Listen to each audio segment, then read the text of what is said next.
திருவிழா போல காதல்தான், அதில் நீயும் நானும் தொலைவோமா?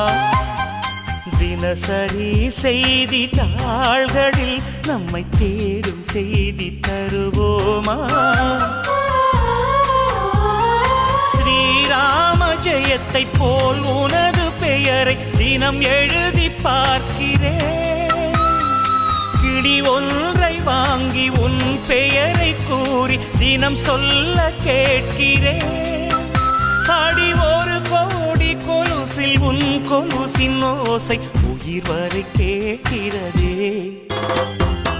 உனக்கென உனக்கென பிறந்தேனே, உயிரென உணர்வேன கலந்தேனே. இதயத்தை இதயத்தை இழந்தேனே, இமைகளில் கனவுகள் சுமந்தேனே.